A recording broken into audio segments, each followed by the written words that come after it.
खुशहाल रहें। श्री रफीक खान। प्रश्न संख्या 398। माननीय मंत्री जी। माननीय अध्यक्ष महोदय, Swami Vivekananda scholarship for academic excellence योजना के तहत वित्तीय वर्ष 2024-25 में 365 अभ्यर्थियों को लाभान्वित किया गया है।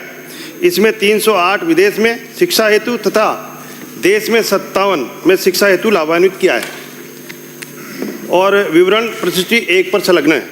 Swami Vivekananda scholarship for academic excellence योजना के तहत वित्तीय वर्ष 2024-25 में अब तक कुल राशि रुपये 106.44 करोड़ का भुगतान किया गया है। अभ्यर्थियों को भुगतान एक सतत प्रक्रिया है। विवरण प्रस्तुति B पर संलग्न है। माननीय सदस्य। तो इसका आपने पहले तो क्या नाम था इस स्कीम का और बाद में आपने नाम चेंज कर दिया, तो वो क्यों कर दिया?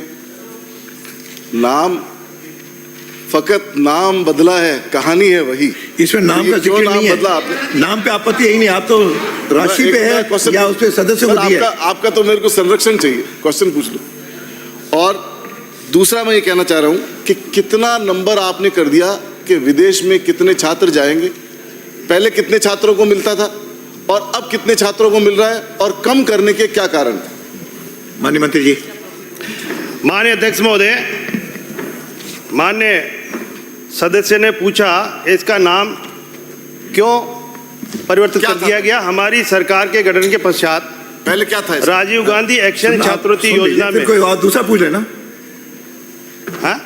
हाँ, मैं पूछो, आप तो बोलो। हमारे स्वामी विवेकानंद के नाम से किया है क्योंकि स्वामी विवेकानंद युवाओं का प्रेरक है और अगर उनके नाम से रखेंगे और इसमें छात्रवृत्ति युवाओं को दी जाती है, इसलिए हमने युवाओं को प्रोत्साहन करने के लिए और इस नाम को हमने स्वामी विवेकानंद रखा है। दूसरा, आपने पूछा है कि पहले 500 विद्यार्थी थे, अब हमने इसमें 300 विद्यार्थी विदेश में और 200 विद्यार्थी हम देश के अच्छे संस्थानों में यहाँ पे अध्ययन के लिए किया गया कि जिससे कि हमारे गरीब तबके के लोग यहाँ भी उसका अध्ययन कर सकें। माननीय सर, 300 संख्या रखी है आपने विदेश की। हमें विवेकानंद जी के नाम पे ऐतराज नहीं है, हम धन्यवाद देते हैं आपको, लेकिन आप कोई नया काम कर लेते। क्यों राजीव गांधी जी का नाम, हमारी स्कीम का नाम चेंज करके और फिर नाम रखो, उस पर आपत्ति है? आपको एक नई स्कीम बनानी चाहिए थी और उसको ब्रॉड करते और जनता के अंदर मैसेज आता। इनको मंत्री दूसरा मैं ये कहना चाह रहा हूं, सदस्य मंत्री जी, आपने कहा कि विदेश में विदेशी स्टूडेंट की संख्या 300 और आपने उत्तर में लिख रहे हो कि विदेश में एजुकेशन लेने वाले की संख्या 308 है। तो ये कैसे फर्क है? फिर 8 किसकी मेहरबानी से आ गए या आपने अपनी मेहरबानी पे रख लिया?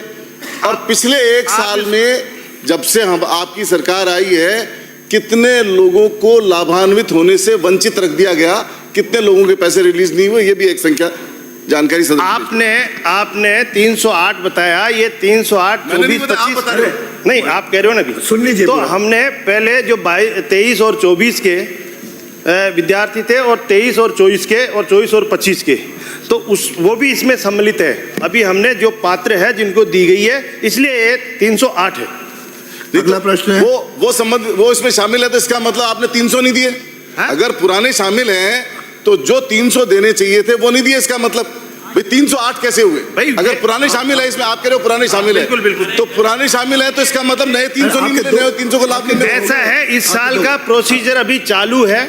अभी हमने जो पात्र आए हैं उनको दिए हैं, ये अभी तो प्रोसेस चालू है, अभी बंद नहीं किया पोर्टल। और आज भी हम पोर्टल चालू है। जितने भी हमारे जो देश में हमारे पास 57 आए हैं अभी देश के, लेकिन कमी के कारण हम और सारी जितने इंस्टीट्यूट हैं उन इंस्टीट्यूटों में अवेयरनेस के लिए सारे डायरेक्टर से वीसी करेंगे और उनको इसकी अवेयरनेस के लिए उनको बताएंगे तो ज़्यादा से ज़्यादा बच्चे और आए। धन्यवाद। हो गया आपके 3 9, आपको बोला बोले 9। मान्य